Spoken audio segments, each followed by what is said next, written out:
आज सकाळी उठून बागेमध्ये फेरफटका मारायला निघलो आहे.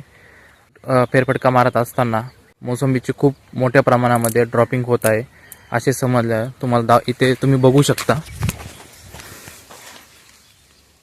खूप मोठ्या प्रमाणामध्ये ड्रॉपिंग झालेली आहे.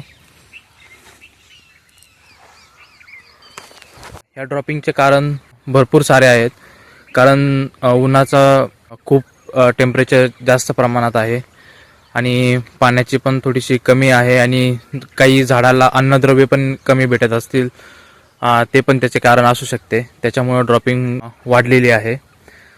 तर आपल्याला याच्यावर फवारणी घेण्यासारखे असं वाटत आहे. फवारणी जरी नाही घेतली तर आपल्याला याला अन्नद्रव्य सोडण्याची गरज आहे. त्याच्यासाठी आमचे मार्गदर्शक यांना कॉल करून विचारून आज त्याचा निर्णय घ्यावा लागणार आहे. तर फळबागेमध्ये हे सर्वात महत्त्वाचे आहे की तुम्हाला दररोज शेतामध्ये जाऊन सकाळी शेतामध्ये जाऊन फेरफटका मारावाच लागेल. बघावं लागेल की झाडाची कंडिशन कशी आहे, काही रोग पडलेला आहे का, जास्त ड्रॉपिंग झालेली आहे का, पानावर काही थ्रिप्स आहेत का, हे सर्व गोष्टी आपल्याला बघावंच लागेल दररोज बागेमध्ये जाऊन.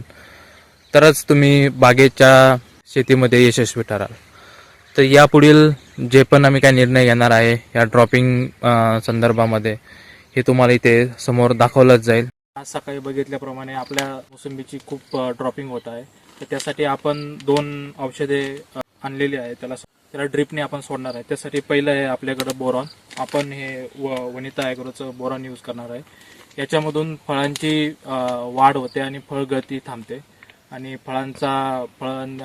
फळामध्ये चमक आणि चकाकी फळामध्ये राहते बोरॉन यूज केल्यानंतर. दुसरं आपण खत आहे जे की कॅल्शियम नायट्रेट आहे. याच्या कॅल्शियम नायट्रेटमुळे झाडांना घट्ट चिकटून राहतात. त्याच्यामुळे आपण कॅल्शियम नायट्रेट यूज करतो.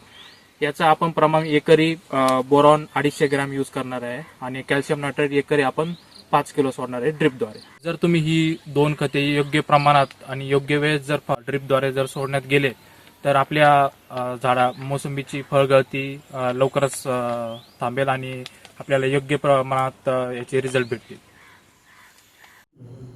आपण इथे बोरॉन 250 ml एका 200 लिटर पाण्यामध्ये टाकत आहे प्रति एकरसाठी. हे बघू शकता, हे कॅल्शियम नायट्रेट आहे. हे ग्रॅन्युअलमध्ये आहे. याचा कलर पिवळा असतो. याचं तुम्हाला ते डिस्प्लेवर मी इमेज दाखवलंच गोणीची कशी असते. याचं आपल्याला एकरी 5 किलो टाकायचं आहे.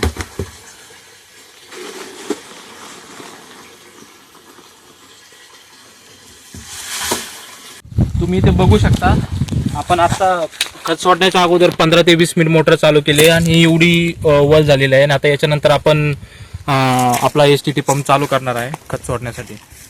तुम्ही बघू शकता, आपण STT पंपाच्या सहाय्याने आपण इथे ड्रिपचं कनेक्शन काढून याला आपण इथं STT पंपामधून एक नळी लावून इथे आपण लावलेलं आहे आणि इथं आपल्या प्लॉटला जात आहे ड्रिपद्वारे.